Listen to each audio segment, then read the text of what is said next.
Hi, Cancer. Welcome back to my channel and welcome to your January 2022 horoscope. I hope y'all are doing well and Happy New Year.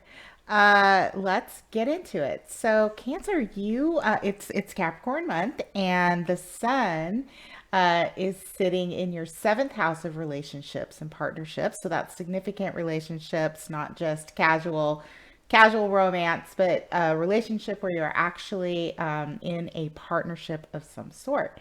So Capricorn energy is very serious, as we know. And right now we have Pluto in Capricorn, and that's been traveling through your seventh house for quite some time. I'd like to hear from some of you how that's been going for you in the last 5 to 10 years. I'd really be interested.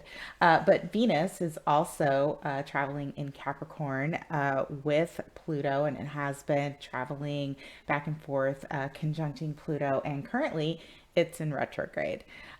So in the house of relationships, that could be drawing relationships back or in for review. Could be romantic relationships, the significant others, could be partners in business, anything significant, any kind of relationship. So all of those things for you are under review, and you may have exes coming out of the woodwork or people you used to work with. I'd like to hear about that as well. Have you had anybody come back, and are you reviewing your relationships? Are you having a difficult time, or are you just reviewing those relationships to see if you're ready to move them to another level? Uh, all in all, this season, with the Pluto Venus conjunction and retrograde, you're working on relationships. So also we have had Mercury that was traveling in Capricorn as well, and that's all about the mind and how you're communicating. So Capricorn energy is very serious. And so all of that Capricorn energy isolated in your seventh house of relationships has brought a very serious tone to the house of relationships for you.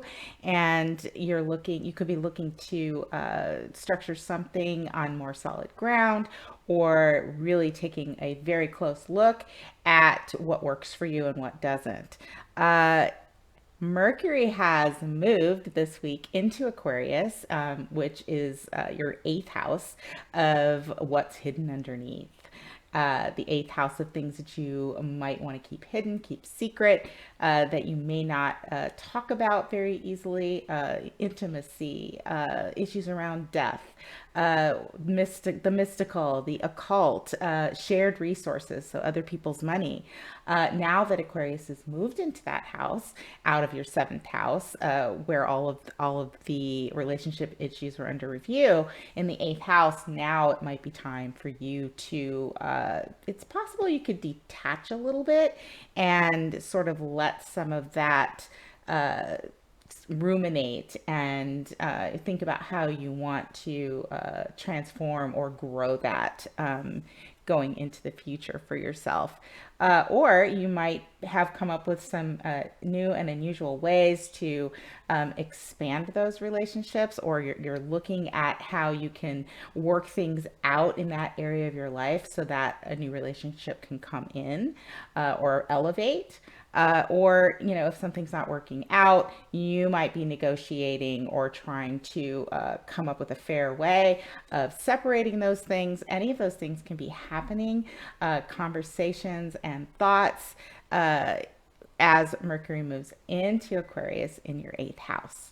Now, Mercury is going to go retrograde on the 14th, so it might roll that back, slow that down a little bit. In your eighth house, Mercury retrograde, probably not a good idea to solidify any kind of financial contract or any kind of settlement in terms of shared resources. Maybe just, work on those things along with your intimate partners or just within yourself, and see how you want to move all of that in and around your life so that it suits you best. So the Mercury comes out of retrograde in the beginning of February, and then we can move things forward.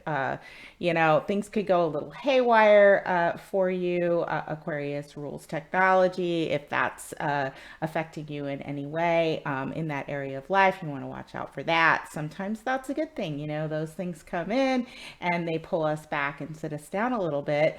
Maybe we needed a little bit more time to work through some of those things. So, also this month we have Uranus that is going direct after being in retrograde for a while, and that can cause inspiration, sudden bolts of insight that comes to us, or it can cause sudden things to occur, sometimes things that we weren't prepared for, sometimes things that were on the verge of, or teetering one way or the other, and Uranus can go direct and come in and, sort of topple it over the way that probably it was supposed to go. So keep an eye out for what might change suddenly or occur when Uranus goes direct on January 18th. I hope that is a good thing for you and it's not a huge surprise, or at least not something that throws you off. It can create a very, very sudden and good change. So I'm hoping that is the case for you. You will also have a full moon happening in your first house on January 17th, and I'll do another video about that a little later in the month. But cancers obviously are used to that emotional energy, and that might be something that's rejuvenating for you, and it may give you a little bit of a break, and a little bit of an opportunity to sort of pull in and take care of your emotions and yourself. Anyway, so that is what's going on with you this month, Cancer. And I appreciate you coming back and listening. I would love to hear how the month is going for you. And if you are looking to explore what your birth chart means, looking for any kind of predictions for 2022, if you're having any kind of relationship issues, since all that Capricorn energy is traveling in your seventh house, get a hold of me. I would love to read for you at Gemini Fire65 at msn.com, and we'll get it set up, and I'd love to meet with you.